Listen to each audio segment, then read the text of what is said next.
Boker Tov. Boker Tov. Boker Tov, Boker Tov à tous. Bezrat Hashem, c'est Adishmaya. Isrout, Kolat Tzadikim, Isrout Rabbeinu Kadosh. On va essayer, Bezrat Hashem, de partager des notions importantes aujourd'hui, Bezrat Hashem, de Torah évidemment. Que ces paroles de Torah soient pour la réfoua shelema de David Chaim Ben Noah. Bezrat Hashem, une réfoua complète, immédiate. Bon, Hashem, ouais, déjà ça va un peu mieux. Et on espère que ça va aller encore mieux, Bezrat Hashem, avec l'aide d'Akadosh Baruch Hu et la protection de tous les tzadikim. Amen. Aussi de Talia Batefrat Myriam, aussi de Ziv Ben Magui, qui est un jeune aussi qui est tombé en bicyclette et malheureusement qui s'est retrouvé dans le coma. Donc ça en fait beaucoup des jeunes qui sont touchés en ce moment. Mais bon, Bezrat Hashem, je suis sûr que on est dans le bon mois. C'est difficile à dire, mais dans le bon mois pour qu'il t'arrive quelque chose, parce qu'on est dans le mois des miracles, le mois de Kislev, qui est un mois particulièrement bon pour Am Israël. Il faut avoir confiance en Akadosh Baruch Hu et tout ira bien.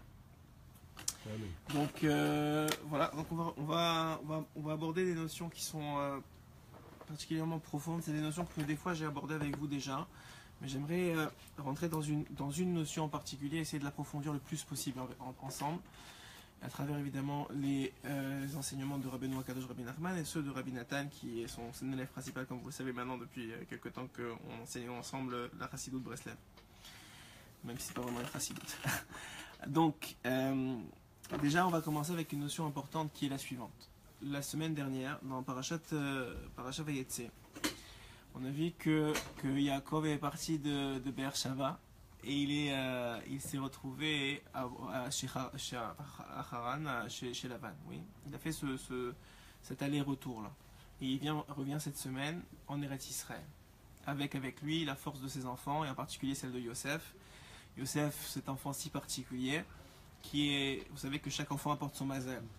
Ouais. Quel est le mazal de Yosef? Le mazal de Yosef, c'est le Yosif, c'est d'ajouter. Qu'est-ce qu'il vient ajouter à Yaakov? C'est le premier de ses enfants où il va commencer à gagner sa vie. Qu'est-ce que ça veut dire? C'est-à-dire qu'avec tous les autres enfants, il a juste acquitté les dettes, pendant 14 ans finalement, il a juste acquitté les dettes de ses deux femmes, avec Lavan. Le premier qui va venir ouvrir la porte de la Parnassa chez Yaakov, c'est Yosef. C'est d'ailleurs lui qui va récupérer la Bechora aussi. Et des mains, entre guillemets, si on peut dire comme ça, de Réhouven qu'il a perdu. Et Yosef, évidemment, c'est celui qui va continuer le travail de Yaakov, le tikkun de Yaakov, même si tous les enfants d'Israël le font, toutes les Shvatim vont le faire. Mais Yosef, c'est quelque chose de particulier, on le sait. Déjà aux yeux de Yaakov et de Rachel, sa mère, mais évidemment même dans le principe même de toute la Torah Kula. Et c'est le tzaddik, le plus tzaddik de ses frères, comme on voit. À chaque fois, il y a des madrigotes dans les tzaddikim. Et c'est pas parce que les autres frères sont pas des tzaddikim, c'est aussi des tzaddikim, mais Yosef était à un niveau plus élevé. Et Rabbi Nathan va nous expliquer quelque chose d'assez particulier. Que quel que soit le niveau où on est toujours à la recherche, parce qu'on est juif, et parce que, même en tant qu'homme, de façon générale, mais en particulier chez le juif, on a cet appel à l'intérieur de nous de vouloir grandir, de vouloir évoluer, de vouloir accomplir. Alors des fois, cette recherche intérieure chez l'homme, elle est, on va dire, mal dirigée. Alors c'est la recherche du kavod, c'est la recherche de la réussite, c'est la recherche de il faut qu'on me voie, c'est la recherche de Rabbi David, venez vous asseoir. Alors c'est la recherche de ce genre de choses là. Mais quand même, on voit que il y a chez le juif cette envie de réussir, cette envie d'avancer, il y a une sorte de moteur qui tourne comme ça. Alors quand il est bien dirigé, eh ben, c'est un moteur qui t'amène de plus en plus haut dans la Avodat Hashem. Quand il n'est pas très bien dirigé, on le retrouve dans les médias ou le business ou d'autres situations comme ça. Vous êtes là, c'est déjà énorme. Et donc ça c'est une première notion que Rabbi Nathan nous dévoile, c'est que l'homme juif en particulier, et l'homme de façon générale, il a cette volonté de grandir, de s'accomplir. Il y a une sorte de volonté d'accomplissement qui est interne chez l'homme. Maintenant, nous dit Rabbi Nathan, à chaque fois que l'individu il veut accomplir, il veut avancer, il y a un processus qui doit être enclenché. Ce processus-là, il implique une force contraire.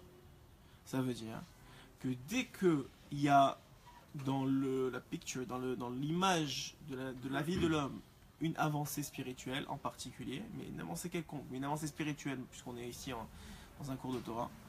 Donc, une avancée spirituelle, il faut pour que cette avancée, elle s'accomplisse, pour que cette avancée, elle se concrétise, il faut qu'il y ait une force contraire qui force l'individu à aller au-delà de sa limite présente et atteindre le niveau supérieur. Ok? Comme pour l'élève alpha d'alim, comme quand vous allez au gym. Vous voulez passer de 10 à 20, eh ben vous n'êtes pas encore au niveau de 20, mais vous commencez à pousser, et plus ces forces-là, plus vous forcez, plus le muscle va commencer, au début ça fait mal, mais au muscle ça va commencer à s'habituer, plus après ça vous êtes au niveau de 20, c'est plus difficile pour vous, et vous montez comme ça, degré par degré. Au niveau spirituel, c'est, nous dit Rabbi Nathan, un peu la même idée, c'est que on est dans une situation où il y a une sorte cette volonté, elle est toujours là, mais elle doit se concrétiser comment? Lorsqu'il y a une volonté contraire qui vient te forcer à passer au niveau supérieur. Ok? Maintenant, on dit Rabbi Nathan quelque chose d'extraordinaire, c'est que des fois, cette volonté contraire, elle est mal comprise par l'homme. Qu'est-ce que ça veut dire? Ça veut dire qu'un homme, on va prendre un exemple très simple. Un homme, ça fait une dizaine d'années qu'il a fait tchouva. Ouais, il a pris sur lui beaucoup de choses. Et Baruch Hashem, il a été très matzliach dans sa tchouva. Il a bien réussi sa tchouva. On va dire, maintenant, aujourd'hui, c'est plus pour lui un problème de faire Shabbat. Ok? Et puis, du jour au lendemain, il se réveille avec un Yetzerara particulier, de justement, qui lui rend très très très difficile la tâche d'accomplir le Shabbat. Il commence à être, ne plus avoir le même envie, la même motivation. Il sent qu'il est baissé, presque il veut plus. Peut-être même des fois il va transgresser, nous dit Rabbi Nathan. Peut-être des fois il va même tomber complètement. Et là, qu'est-ce qu'il va se dire? Ben, cet individu-là, il va dire, écoute, si c'est comme ça, et vous pouvez le prendre dans toutes les notions, le Shabbat c'est une notion un peu plus précise, mais dans toutes les notions de l'individu, c'est comme ça, nous dit Rabbi Nathan. C'est qu'il y a un moment où ou même dans l'étude de la Torah, on a des fois des élans d'études, et il y a des périodes où c'est difficile.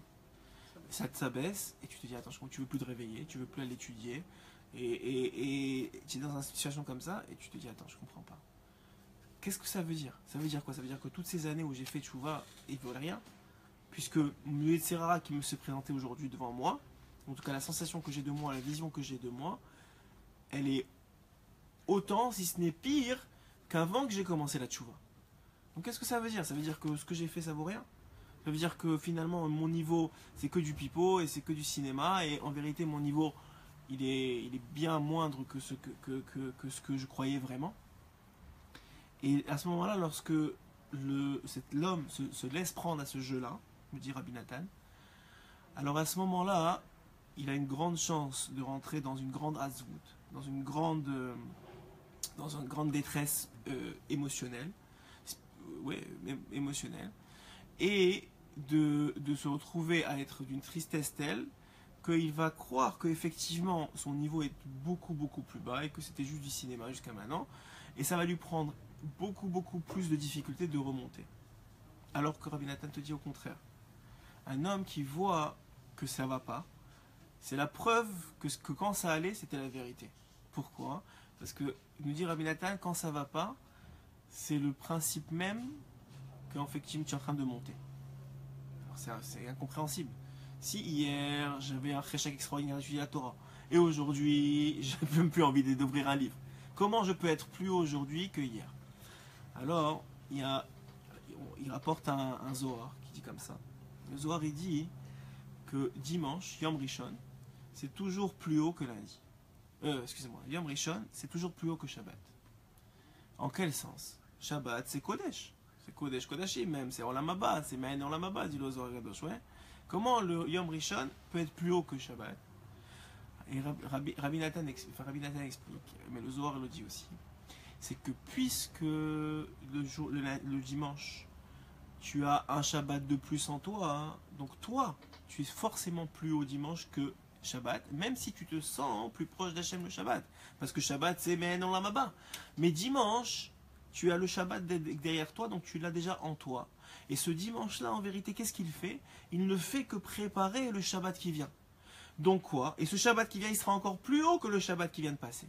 Donc Rabbi Nathan dit que la vie d'un homme, même, disons, dans le pire des cas où vraiment il tombe et il faute, même à cette faute-là, il est quand même plus haut que quand il était à un niveau qu'il pensait être plus haut. Pourquoi? Parce que la vie est faite, on l'a vu la semaine dernière avec l'échelle, la vie c'est une échelle qu'on monte, mais Rabbi Nathan il donne une petite distinction, c'est que c'est plusieurs échelles accolées l'une à l'autre. Et qu'une fois que tu passes un certain cap d'une échelle à l'autre, même si tu tombes au plus bas de la deuxième échelle, tu ne perdras jamais la première échelle que tu as acquise, c'est-à-dire le premier niveau que tu as acquis. Quel que soit le tombé que tu vas faire, puisque la mitzvah, le niveau spirituel en vérité, c'est une révélation de Dieu en toi, puisque c'est une association de Dieu à toi et que Dieu est l'éternel, donc ça, personne ne pourra jamais te l'enlever. Comment c'est possible? Maintenant, je suis vraiment beaucoup plus bas que l'année dernière ou que la semaine dernière.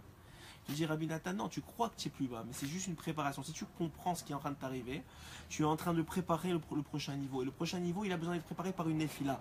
Il a besoin d'être préparé par une tombée. Nefila tsorech aliyah, il dit Rabbi nous, écoutez-moi, Ran. Une nefila, c'est seulement les tsorech aliyah. Une tombée, une descente spirituelle, physique, matérielle, ce que vous voulez, c'est seulement pour remonter. Si Hachem, il ne fait pas descendre pour rester descendre. Mais maintenant, toi, tu peux choisir de rester en bas. Parce que toi, tu n'as pas compris comment ça marche la vie. Et toi, tu crois que Béhémet, tu vaux rien. Et si tu crois que tu vaux rien, alors oui, tu vas rester en bas. Et tu vas rester en bas toute ta vie. Et tu vas croire que tout le moment où tu étais en haut, eh ben, c'était juste une illusion. Alors que non, le moment que tu étais en haut, c'était pas une illusion. Et maintenant que tu es en bas, en vérité, tu es en bas du deuxième niveau du jeu. Parce que le premier niveau, tu l'as déjà passé. C'est pour ça que tu es en bas. Si tu n'avais pas passé le premier niveau, tu ne serais pas en bas du deuxième niveau. Tu ne peux pas repartir. Ce qui est incroyable, ce que dit Rabbi Nathan, c'est que tu ne peux pas repartir en bas du premier niveau. C'est quand même extraordinaire. C'est une comment on appelle ça? C'est un chizouk. Moi, quand j'ai lu ça de Rabbi Nathan, c'est un chizouk extraordinaire de comprendre qu'une fois que tu as monté là, la marche, tu ne peux pas redescendre de marche. Ah, mais j'ai fauté. Ah, mais tu as fauté, ça veut dire qu'en vérité, les Serraris s'étaient à toi, et tu es tombé, c'est vrai. Mais tu es tombé dans le deuxième niveau. Tu es déjà dans la deuxième partie du jeu. Et donc, Rabbi Nathan, il dit comme ça pour prévenir cette situation-là, dans la paracha de cette semaine. Quand il dit. Quand se rencontrent Yaakov et Esav, et Esav il lui dit viens avec moi. Et Esav, vous savez, c'est l'incarnation de Yetzer Hara. Alors Esav lui dit vite, allez viens avec moi, on avance. Qu'est-ce qu'il lui dit à Yaakov? Va ani, mais moi, et nahala le iti. Je cheminerai à mon rythme. Comme mes enfants, je vais aller avec mes enfants. Je vais pas aller comme toi, tu veux courir. Moi, je suis avec des enfants, tu comprends, il faut que j'aille à mon rythme. Qu'est-ce qu'il dit Rabbi Nathan? Ça veut dire je vais à mon rythme. Il dit même si c'est vrai qu'un homme il doit être zariz, il doit se dépêcher, s'empresser de grandir dans la avodat Hashem. Afal pichen, malgré ça, ifshar litrok et hashara. C'est pas possible pour un homme de litrok et hashara. Sachez que litrok et hashara, c'est-à-dire en termes traduction littérale, c'est de précipiter le moment, Et Troketacha, il dit c'est pas possible pour un homme. Ça veut dire quoi? Ça veut dire que quand tu crois que tu es dit Troketacha, tu le fais pas vraiment. Quand tu crois que tu précipites le moment, quand tu crois que tu acquiers quelque chose rapidement, en vérité tu n'acquiers rien du tout. C'est que de l'illusion, c'est du Yetzer Hara, c'est du Esav. En vérité, tout ce que tu es en train de faire, tu es en train de te tirer une balle dans le pied. Parce que quand tu vas réaliser que tu n'as rien acquis du tout et que tu as perdu plus que tu as acquis, même si on a compris que dans cette perte-là, on est dans le même niveau, tu es en train de perdre plus que tu acquiers quand tu fais ça, alors en vérité, nous dit Rabbi Nathan, c'est pas, tu as Yitrok et Tachar. Il nous dit Rabbi Nathan, les Chazal dans la Torah, que ça c'est la faute d'Adam Rishon. Là, c'est quoi la faute d'Adam Rishon? C'est que la pomme, ou en tout cas, c'est pas la pomme, c'est le fruit ou l'action qu'il a faite qui a de la faute, ouais. S'il avait fait la même action Shabbat, c'est-à-dire 6 heures plus tard, elle lui était due, elle lui était réservée, c'était à lui. Mais puisque lui, il est trop ketachar, il a avancé le temps, alors que lui, il pensait bien faire. Mais le Serrari, il s'est habillé le serpent, le venin du serpent, il lui a dit, tu sais quoi, tu vas devenir comme Hachem, tu vas être comme Hachem. Alors que Hachem, c'est ça sa volonté c'est quoi? C'est de donner. Mais c'était pas le moment de recevoir.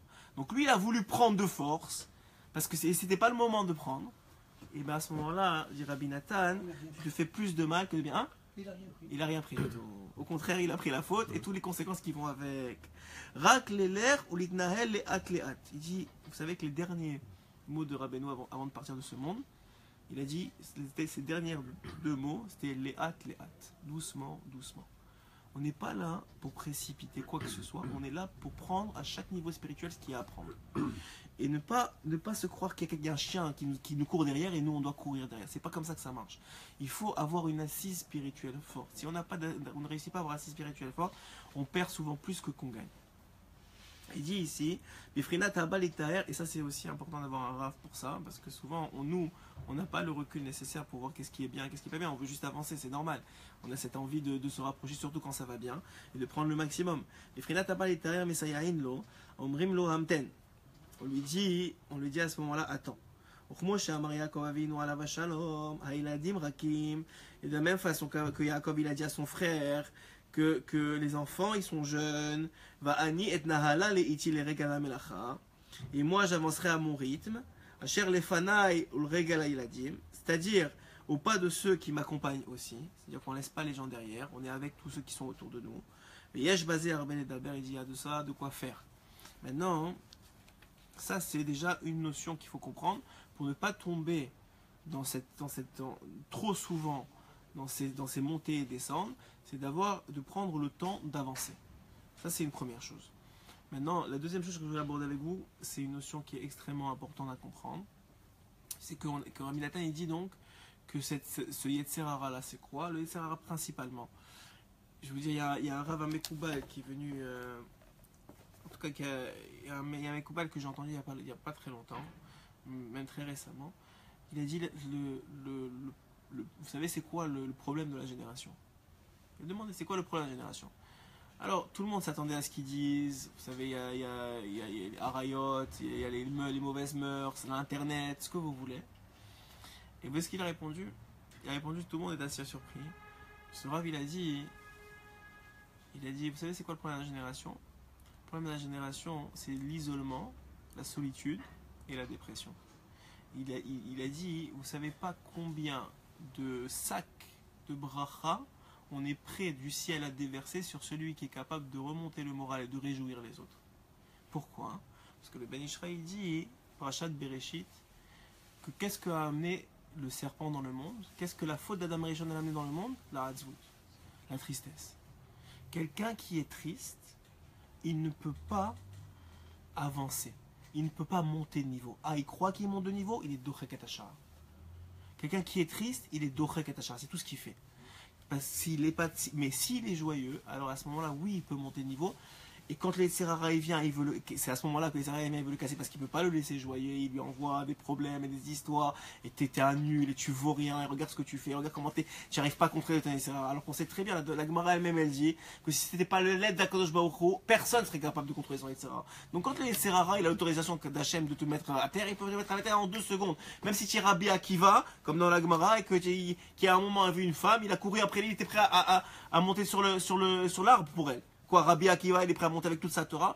Si tu n'as pas Hachem qui te protège, tu ne vaux rien. C'est tout, c'est aussi simple que ça. Si on n'a pas Hachem qui est là avec nous, c'est pour ça que la Tfila elle est aussi grande. Et c'est pour ça que dans Imla Van Garti, Rabbi Nathan il dit, peut-être ça vaut la peine de le lire dans les mots. Donnez-moi une seconde. Parce que je vais arriver aussi à. Voilà. Imla Van Garti va echar, et je me suis attardé jusqu'à présent, ouais. Alors il dit, Im la Van Garti, vous savez tous, c'est Tariag Mitzvot. Ça veut dire j'ai fait toutes les mitzvot, toute la Torah.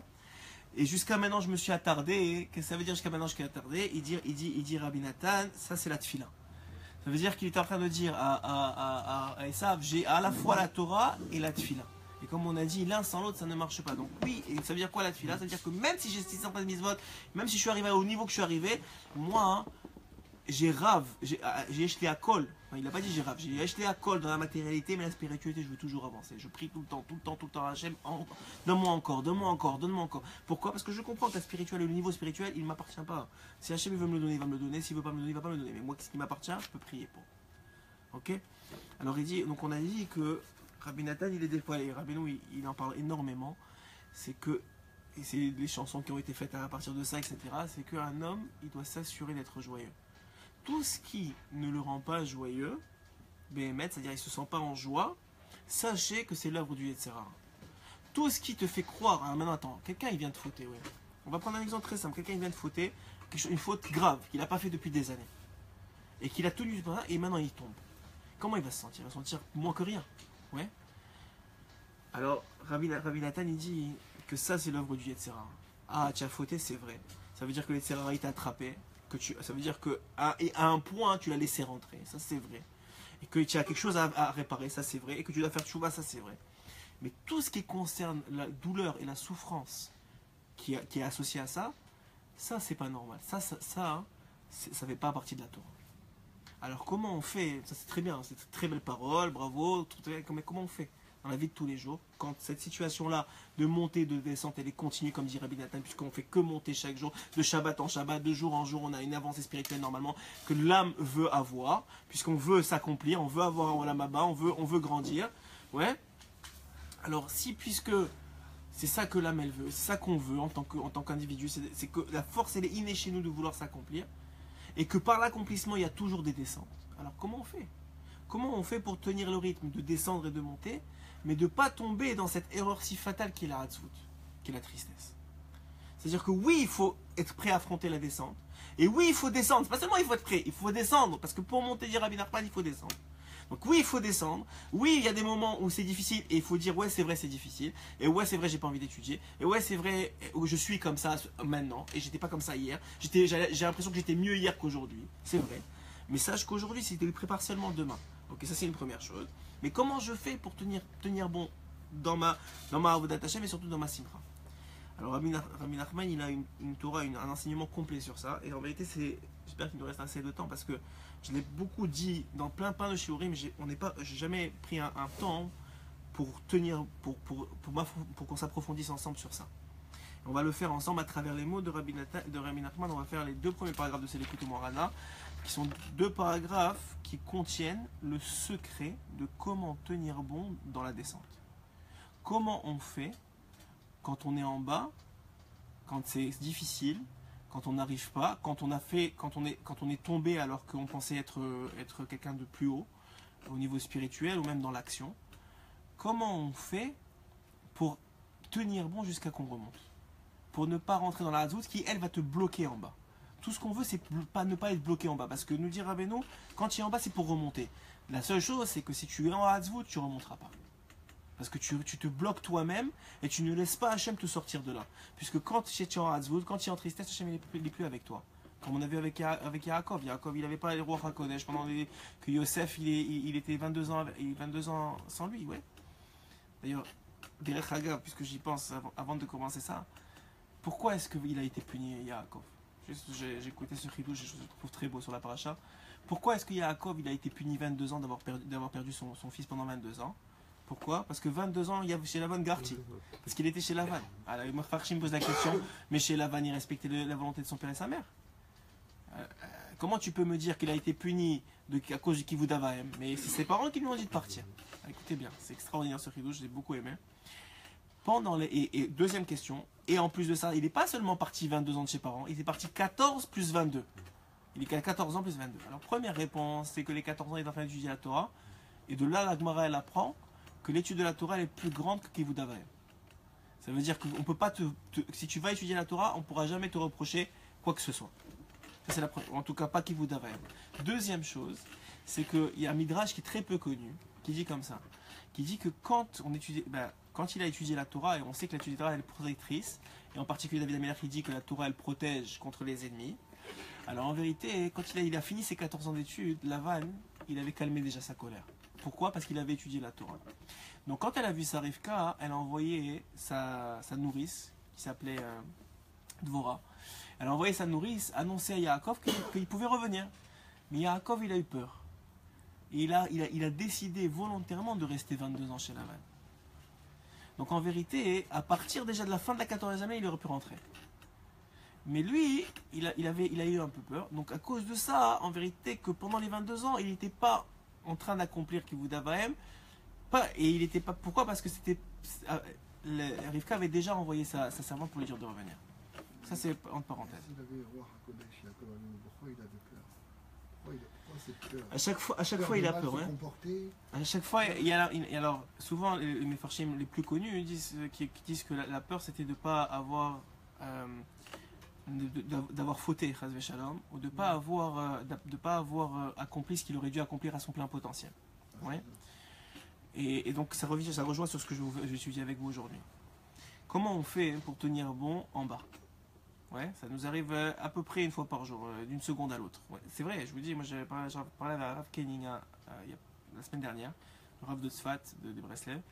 Je lui ai dit, je comprends pas, le Yetzer Hara, pas un jour, une seconde, t'es au top, t'as l'impression d'avoir fait une fila extraordinaire, et l'autre seconde, t'as l'impression que t'es la paire des trucs parce que tu as des idées et tu te bats contre un Yetzer Hara qui n'existait même pas il y a une heure. Comment c'est possible? Alors voilà, il m'a donné un peu la réponse, et la réponse elle est contenue ici.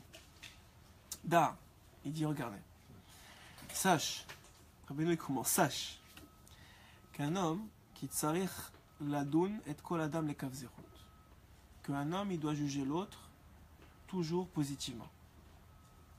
Sachez que dans la Gemara, Rabbi Shimon, il dit alvaï que je sois jugé en haut par Akadosh Baruch Hu. Il dit pourquoi? Attends, Kadosh Baruch Hu c'est Kodesh Kodashim, c'est le plus haut des plus hauts. Comment je demande, Rabbi Shimon il demande à Gemara que ce soit Kadosh Baruch Hu qui me juge et pas les tzadikim dans les tribunaux. Il dit pourquoi? Il dit parce que Kadosh Baruch Hu il juge tout le monde les kavzerut. Là où il est Kadosh Baruch Hu il voit pas le mal. Ah mais ça existe, mais il voit pas. Pour lui il voit que le bien. C'est pour ça que d'ailleurs il y a un inyan comme ça hein, que quand tu de prier Béminyan. C'est quoi la mala de prier Béminyan? Écoutez bien, ça c'est très très bon. C'est quoi la mala de prier Béminyan? C'est quand tu pries Béminyan, Hachem la Shrina elle est présente, donc Hachem il est là, et c'est lui qui remonte les tfilotes. Et quand il remonte les tfilotes, qu'est-ce qu'il fait? Quand tu pries tout le monde, à part s'il y a un sadique caché parmi nous, mais je crois pas, tout le monde, il y a des marchavot zarot qui rentrent, ouais, il y a des mauvaises pensées qui rentrent ou des pensées qui sont étrangères. Qu'est-ce que fait Hachem quand il est avec nous en minyan? Il prend seulement les bonnes pensées, il prend seulement les bonnes intentions et il les prend. Mais quand tu pries tout seul, la shrina n'est pas présente. Donc monte les mauvaises avec les bonnes, et les mauvaises empêchent les bonnes de monter. Et donc on te juge les kafrova, on te juge négativement. Mais quand tu es béminyan, puisqu'on voit que le positif, parce qu'Hachem est avec toi, et que c'est Hachem qui prend les tfilotes, alors finalement on prend le positif de tout le monde, et toi tu en gagnes. Ça me fait rappeler quand je me rappelle quand on est dans les familles à l'aéroport, on avait beaucoup de poids. Ouais. Ils disent non, venez, on passe ensemble, comme ça ils ne voient pas. Et on passe ensemble, et là, hop, magnifique. Il a dit meilleur quand il était à l'aéroport à l'époque, quand il faisait pas les. Maintenant on les pèse chacun de notre côté là. Mais... Maintenant c'est les ordinateurs qui pèsent les valises. Mais à l'époque, quand c'était seulement le gars qui te faisait passer, ils passaient tous la famille marocaine ensemble et ils se partageaient les. Kazakh. Voilà, c'est vrai. Alors pourquoi c'est tellement important de Hachem dans l'autre monde, il est présent. Il est présent, mais il a mis un système en place. Ça s'appelle les tzadikim qui jugent. Il y a des tribunaux de 3 tzadikim à chaque fois qui jugent en fonction de qui tu es, si tu es tunisien ou marocain, ça dépend d'où tu viens. Mais il y a un système qui juge. Mais Hachem, c'est la Cour suprême, on va dire. Mais ici, la Cour suprême, on va dire, elle est plus dure que les cours normales. Rabbi Shimon il nous apprend dans la Gemara qu'au contraire, Hachem il est Kul Rahman. Alors donc il dit ici qu'un homme il doit juger tout le monde les kavzerut. Pourquoi c'est tellement important de juger tout le monde les kavzerut?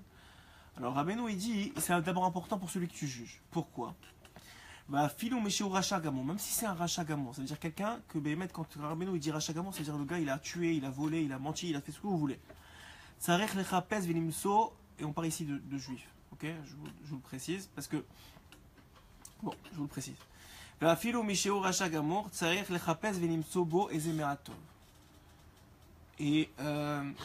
même si c'est un Racha Gamon, il faut que tu essaies de trouver en lui quelque chose de bien.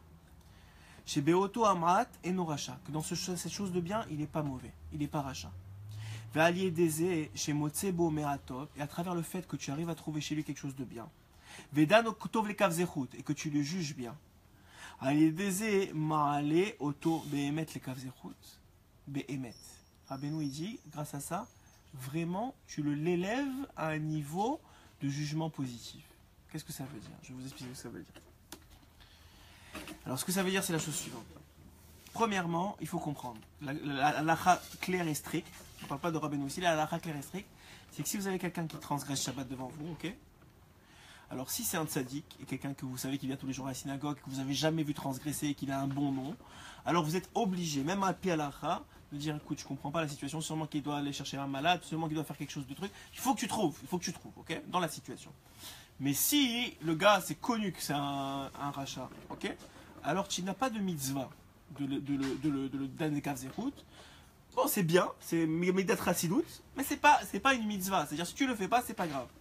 Et ce dont on parle ici, Rabbeinu, c'est pas cette situation. C'est pas de juger une situation. Tu vois quelqu'un qui fait mal, quelqu'un qui respecte pas, qui crie, qui fait quelque chose de mal. Chaz v'shalom, même ils disent les commentateurs sur ce côté moral. Chaz v'shalom de dire c'est bien ce qu'il fait. Ok? C'est-à-dire, si c'est clair que c'est mal et que c'est un rachat en plus, tu ne dois pas dire que c'est bien ce qu'il fait. Pourquoi? Parce que si tu dis que c'est bien ce qu'il fait, ton esprit inconsciemment, ça va diminuer la valeur de la gravité de la chose qu'il est en train de faire. Elle va diminuer à tes yeux.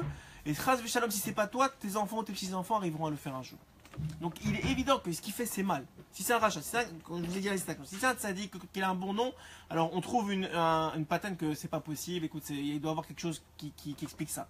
Mais si c'est un rachat, c'est mauvais. Maintenant, même si c'est un rachat gamour, il dira non, il faut que tu arrives à trouver quelque chose, pas dans la situation. La situation, elle est complètement mauvaise. Il faut que tu arrives à trouver quelque chose en lui. Ça veut dire quoi en lui? Ça veut dire que forcément, s'il est juif, il y a quelque chose en lui qu'il a fait de bien dans sa vie. Il a fait une mitzvah, il a fait quelque chose, il a mis les filets un jour, tu l'as vu mettre la tzedaka. Il faut que tu cherches.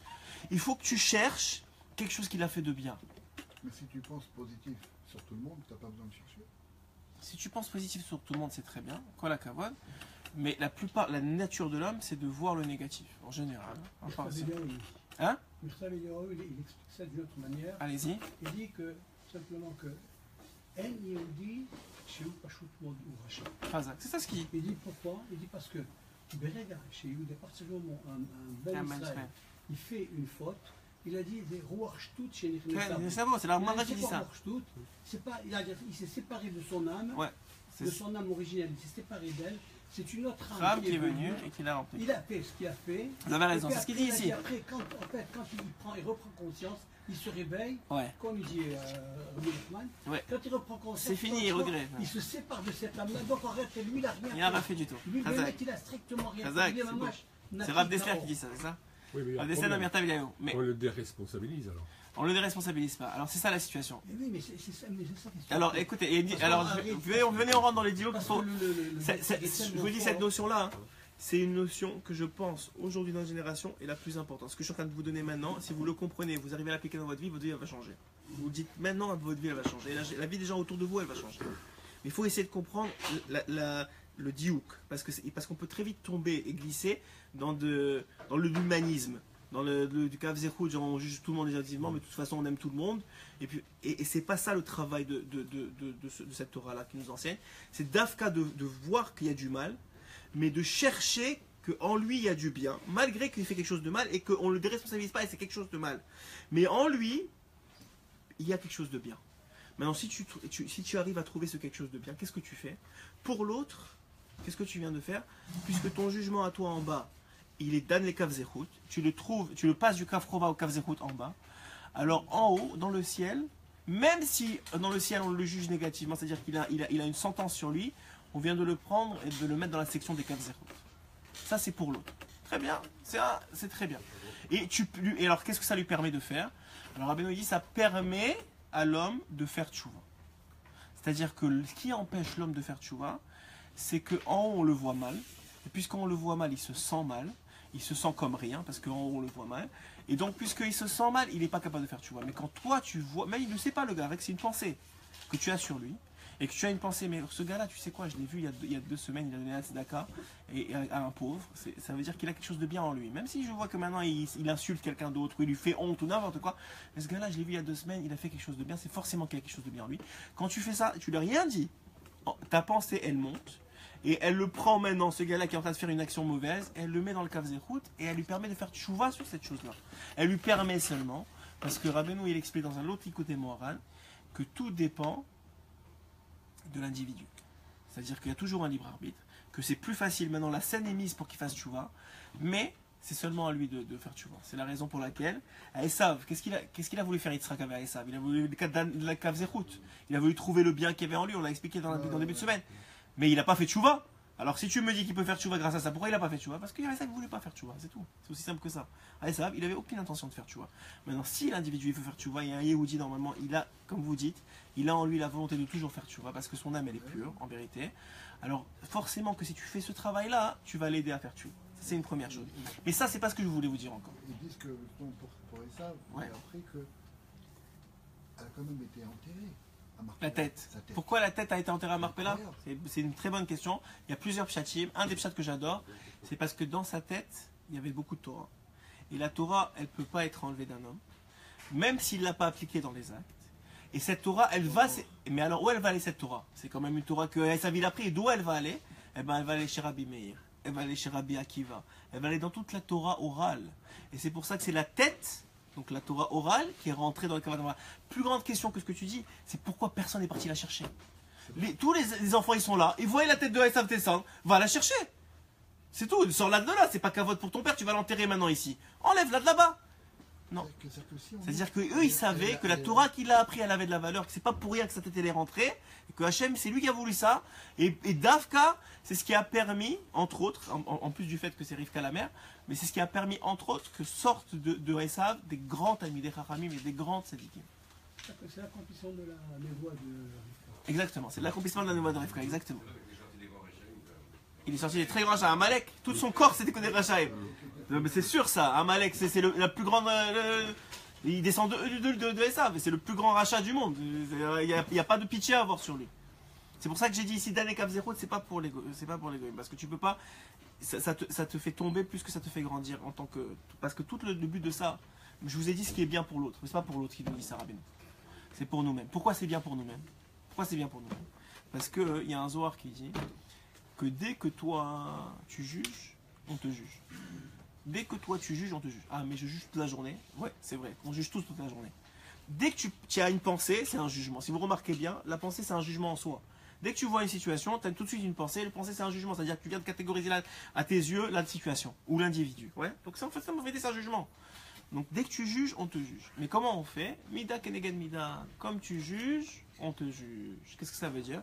C'est-à-dire si toi maintenant, tu as fait l'effort, malgré que la situation elle est noire, et tu sais qu'elle est noire, elle est mauvaise, et tu acceptes qu'elle est mauvaise, tu as fait l'effort de trouver chez l'autre quelque chose de bien, hein, alors on fera l'effort de trouver chez toi quelque chose de bien. Et pourquoi c'est important? Pourquoi c'est important de faire ça, qu'on trouve chez toi quelque chose de bien? Parce qu'on a dit qu'un individu, il peut faire tchouva seulement quand on le voit bien d'en haut. Pourquoi? Voilà, là est le secret, c'est ça l'essentiel que je vais vous dire, et on va le rentrer dans les mots. C'est qu'un individu, il ne peut pas faire tchouva, il ne peut pas monter de niveau, il ne peut pas sortir de la noirceur de la descente, qui est nécessaire pour remonter, comme on a dit. Il est obligé de descendre pour remonter, il est obligé de passer par là. Maintenant, il peut rester en bas. Comment? S'il est en hatzvout, s'il est en tristesse. Comment il fait pour ne pas être en tristesse? Il doit avoir trouvé en lui du bien. Il doit se voir bien. Quelqu'un qui n'est pas capable de se voir bien, il ne peut pas monter de niveau spirituel, parce qu'il ne peut pas être heureux. C'est que du pipeau, c'est que du cinéma. Quelqu'un qui ne se voit pas bien lui-même, c'est du cinéma, c'est tout. Il ne peut pas monter de niveau. Il fait semblant, il est doré katacha, mais il ne monte pas de niveau. Et comment on peut se voir bien? Il y a un préalable au fait de pouvoir se voir bien, c'est qu'en haut, on te voyait bien. Ah, mais tu vas me dire, comment on fait pour me voir bien en haut? Quand je juge l'autre positivement. Quand je fais ça, fait chez l'autre, alors on me voit bien chez moi. Ah, on me permet de faire tchouva, ça veut dire qu'on me met dans une situation où maintenant je peux avoir accès à du bien qui est chez moi, que sinon j'ai même pas accès à l'Ibrlal. Si tu commences à voir... Comment vous croyez, quand tu vois... Moi je me rappelle toujours... Bon, il y a des personnes un peu comme ça, des noirs là, que tu sais que... tu les sens, tu sens leur œil, tu sens que leur vision elle est mauvaise. Et tu vois que le gars, il est malheureux comme les pierres, c'est-à-dire il est mauvais, mais lui-même il subit cette mauvaise... Il s'en rend pas compte, mais lui-même il est mauvais, il voit que le noir est partout, il est toujours... Mais il est enfermé, exactement, c'est une prison qui s'est créée, une prison dorée qui s'est créée, et qui peut pas sortir, parce que pourquoi? Parce qu'en haut on tient la clé. Sa clé on la tient en haut. Et tant que lui, il n'a pas fait le travail sur les autres, on ne lui donnera jamais la clé. Maintenant, une fois qu'il a fait le travail sur les autres, il y a une autre étape. Donc c'est pour ça que ce Likutei Moharan, il commence d'abord sur le travail des autres. Pourquoi? Parce que c'est un préalable à trouver du bien en toi. Une fois que tu as fait le travail chez les autres, et on va finir on va avancer dans les mots. Ve'od me'ad ven rasha. Cet enseignement-là, il est basé sur un verset des Tehillim qui dit Ve'od me'ad ven rasha, et encore un peu, il sera pas rasha, il sera pas mauvais. Ve'itbonan ta'al mekomo ve'eneno, et tu vas faire attention à son endroit et tu vas plus le trouver.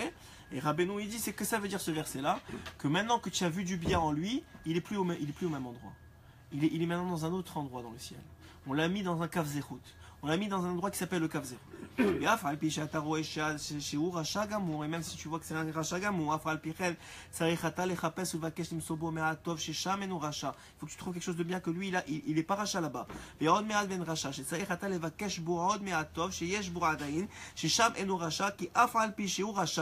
même si lui c'est Racha,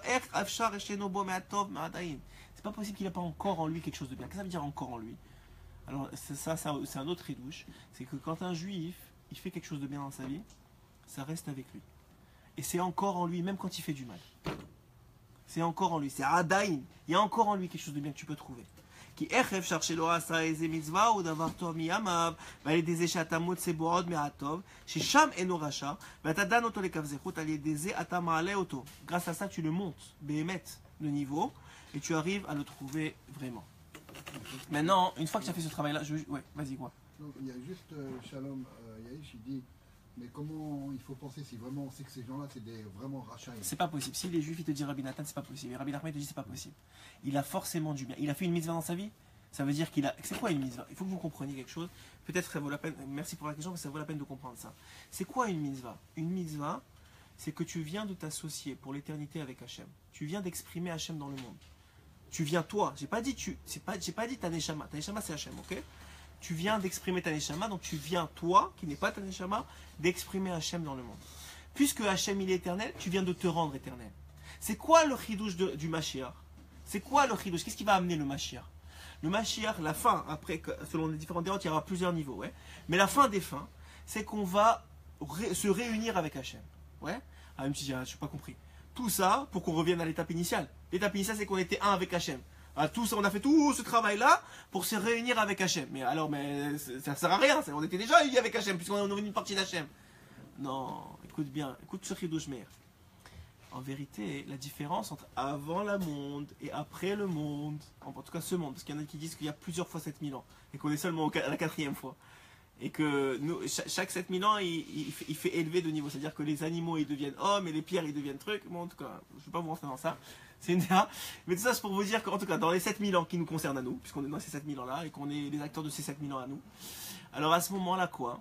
Qu'est-ce qui va différencier de avant la création du monde de après la création du monde? Puisqu'on de toute façon, on va tous revenir à l'unité d'Hachem. C'est qu'en même temps qu'être un, on va être tous nous-mêmes. Qu'est-ce que ça veut dire? Il faut comprendre parce que c'est une notion extrêmement importante à comprendre.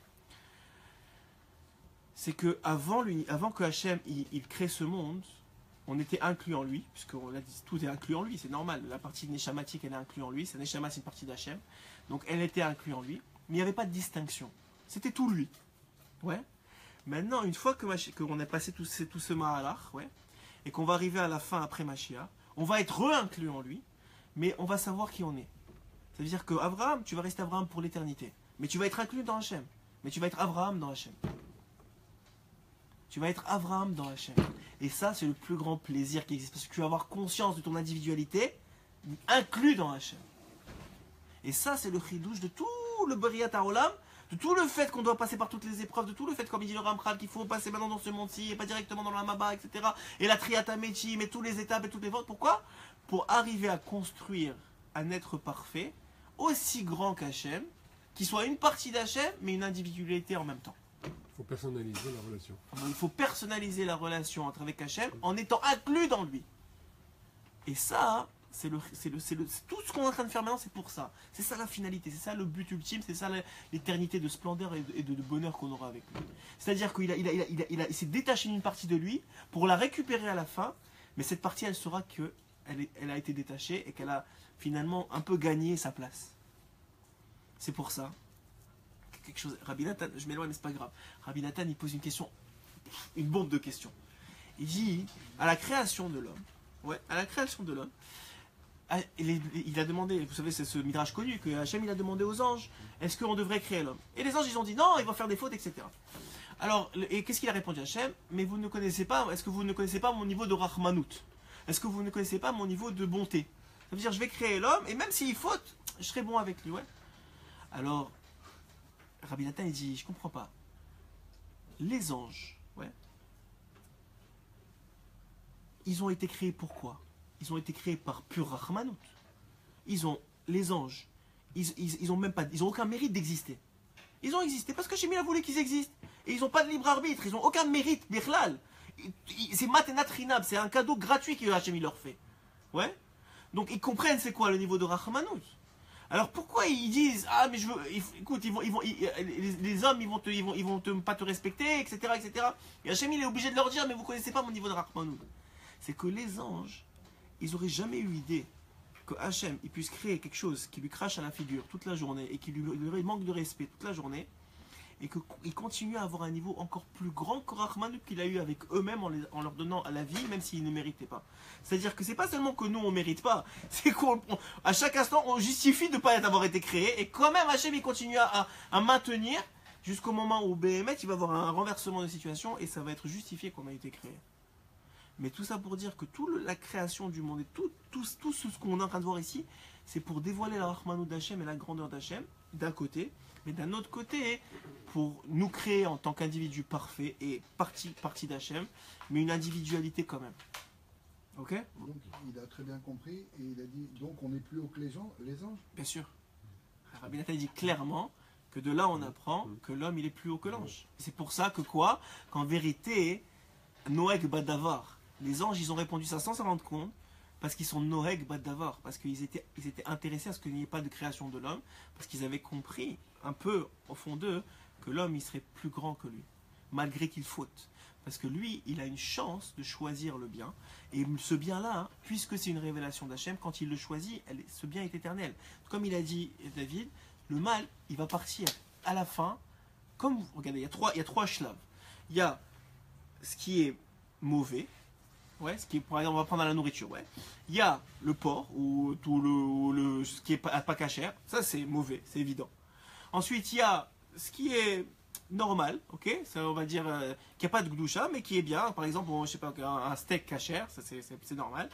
Et il y a ce qui est kadosh, par exemple la nourriture de Shabbat, la nourriture des fêtes, ou bien le kochim qu'on amenait au Kohanim, au Bet Amikdash, ça c'est kodesh.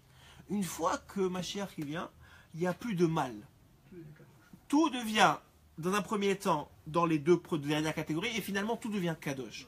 Donc comment c'est possible que tout devient kadosh? Ça veut dire qu'à la fin, ça veut dire quoi? Ça veut dire qu'à la fin, ce qui est éternel, c'est que ce qui est kadosh. Tout le reste va finir par être éliminé, puisque donc ça veut dire que dans son essence même aujourd'hui même si qu'on fait du mal, le mal, puisqu'il n'a pas d'éternité, puisqu'il va finir par disparaître. Donc il vaut rien en vérité.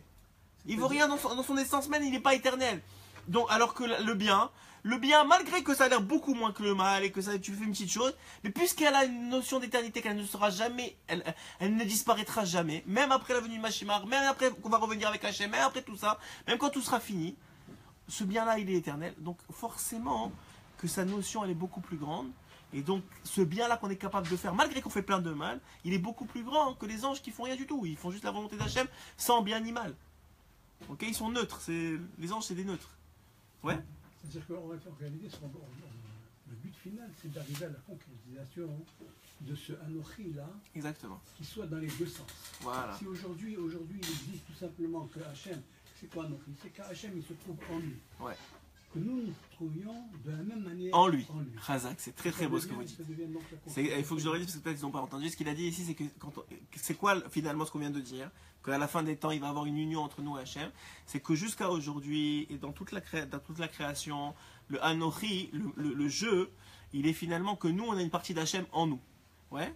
Mais à la fin, ça va être vrai aussi. Mais il y a une autre chose qui va être vraie, c'est qu'on va avoir que nous, on va être une partie d'Hachem en lui. C'est-à-dire qu'il va y avoir une réciprocité dans ce Anochi là. C'est très vrai ce que vous dites. Et Oui, il y a une autre question? Alors il a dit donc, il n'y aura plus de mal sur la terre. Il n'y aura plus de mal. existera Il n'y aura des- que du bien et du plus bien. il existera C'est-à-dire, des- il y aura niveau. Il y a plus 1, plus 2. Il n'y aura plus de moins 1, moins 2, moins 3. Il y aura plus ça.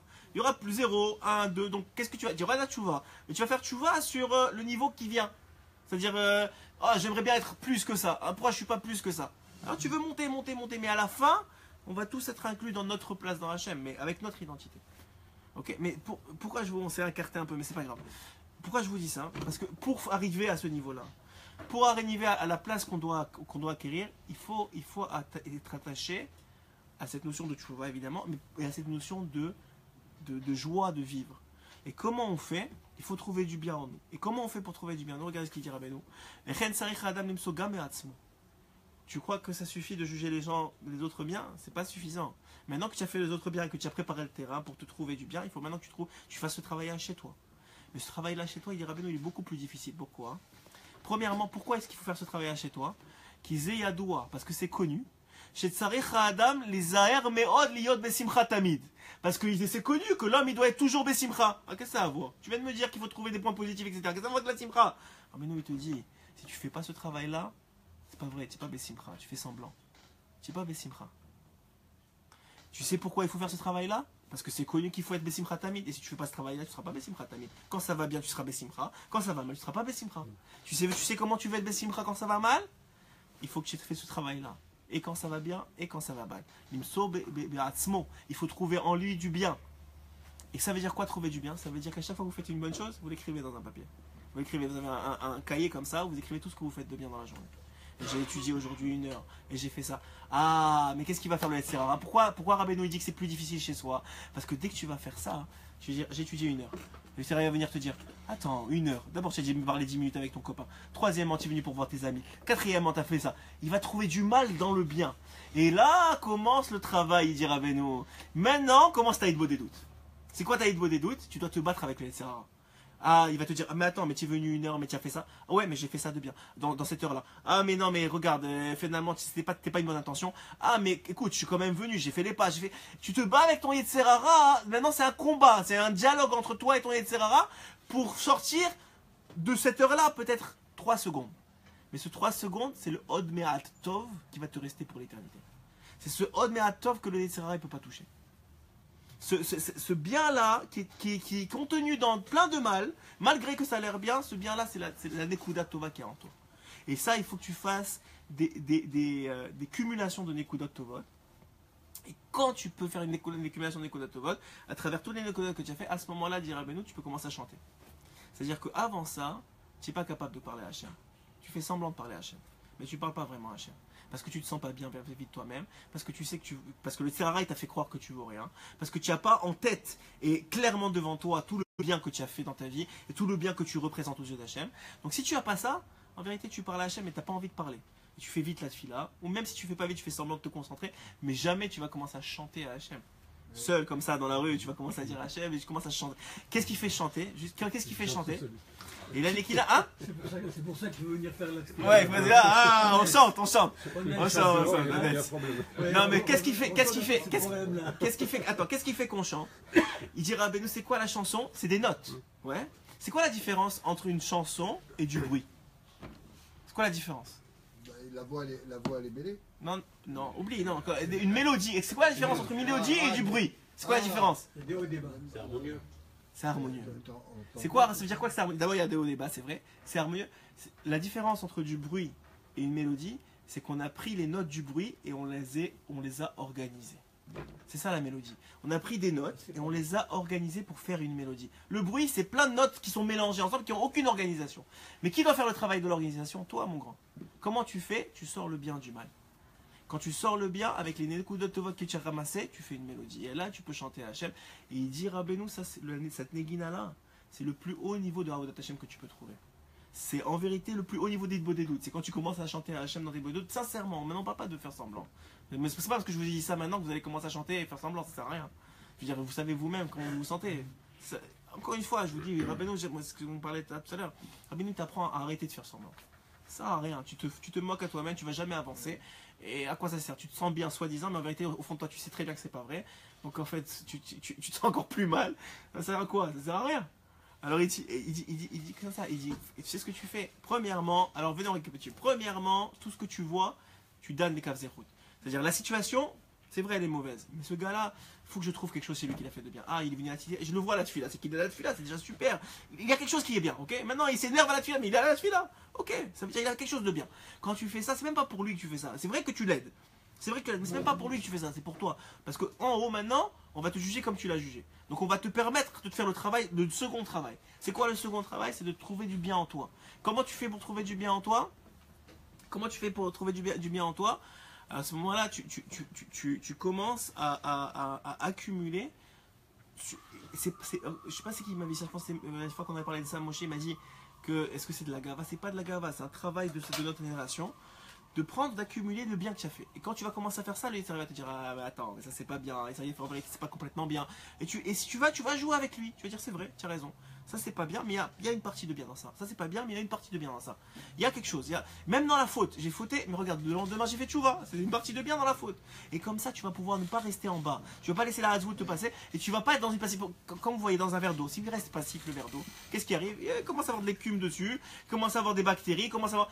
Mais si ça n'arrête pas de bouger, jamais il pourrit, jamais il n'y a rien qui pourrit quand ça bouge. Ouais, c'est seulement quand ça reste là. Donc si tu fais pas ce travail-là, tu laisses le Yitzhak s'accumuler sur toi.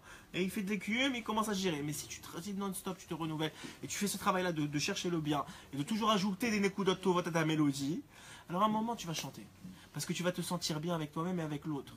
Et quand tu vas te sentir bien avec toi-même, c'est pas que tu n'as pas fauté, c'est pas que tu tombes pas. Mais tu comprends, tomber c'est pour monter. Et quand je tombe, je fais le maximum pour plus retomber. Ou en tout cas pour tomber moi et avancer dans le Haïnyan.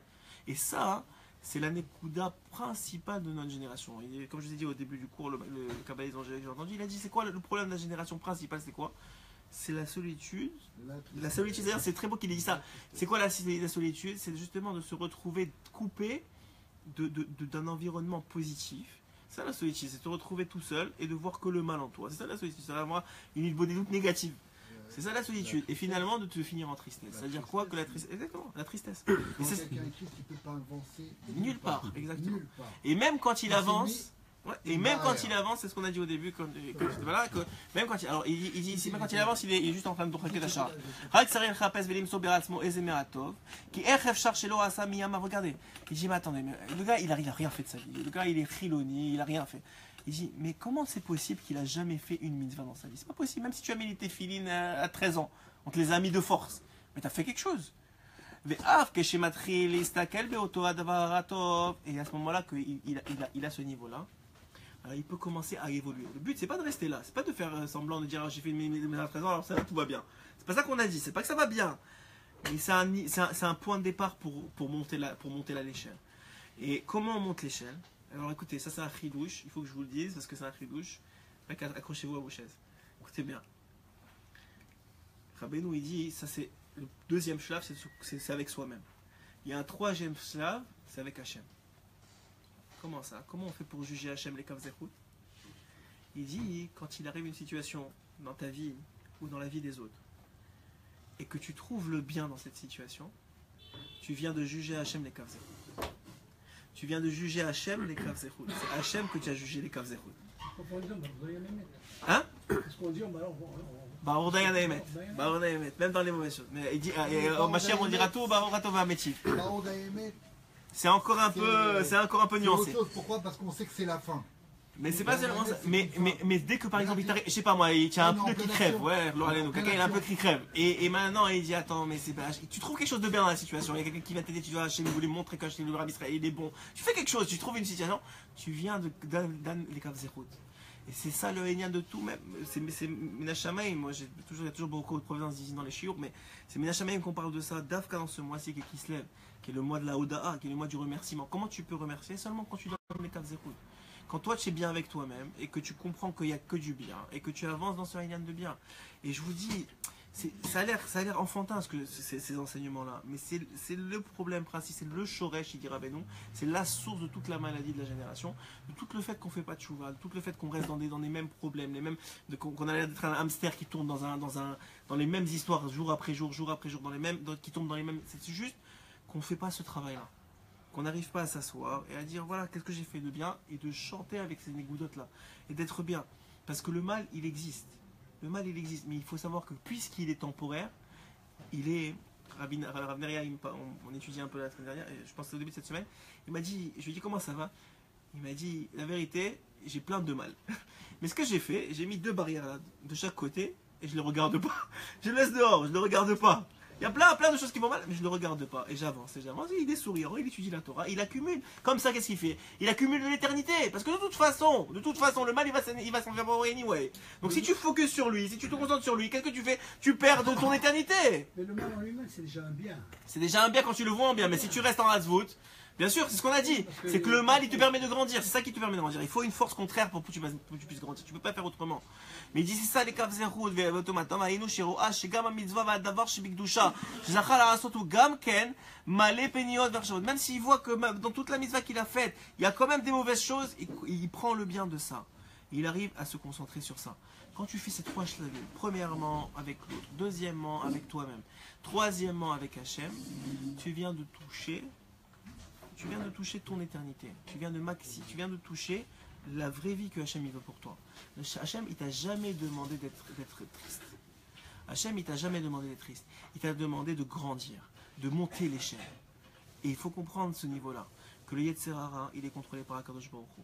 Que même Rabbi Akiva ou des très grands, ils allaient tomber. C'est seulement leur Torah qui les a protégés. Donc ça veut dire quoi? C'est seulement ces points positifs qui te protègent. Et si tu n'es pas conscient de ces points positifs-là, ils ne te protégeront pas. Il faut que tu sois conscient de ces points positifs. C'est seulement ça qui te protège. C'est seulement ça qui te laisse remonter à chaque fois que tu retombes. Et quand on retombe, ne soyez pas triste. C'est la preuve que tu vas remonter. Parce que si tu ne tombes pas, tu vas rester toujours dans la première échelle. Si tu tombes, c'est que tu es passé à la 2e échelle. Et si tu tombes encore, c'est que tu as déjà passé à la 3e échelle. Et si tu tombes en terre, c'est déjà passé. Il y a des milliers et milliers d'échelles à passer. Et plus tu vas passer, plus ta place au Olam Haba, elle sera bonne. C'est quoi l'avantage d'avoir passé au Olam Haba? C'est que le temps qui va passer entre le moment où tu vas quitter ce monde et le moment où on va être réunis à Kadosh Baruch Hu, qui est selon la plupart des opinions dans la Gemara 3000 ans, au moins tu vas avoir une très très très bonne place. À la fin, tu vas reprendre ta place anyway. Même le plus grand des rachats, il va reprendre sa place. Pourquoi? Parce que Hachem, il veut une unité. Il veut l'unité de l'avant-création, mais après la création. Et cette unité-là, elle s'obtiendra à travers le travail que je viens de vous expliquer aujourd'hui. Donc chacun il arrivera en fin de compte dans les Olamot, d'après l'échelle dans laquelle il a un kilomètre.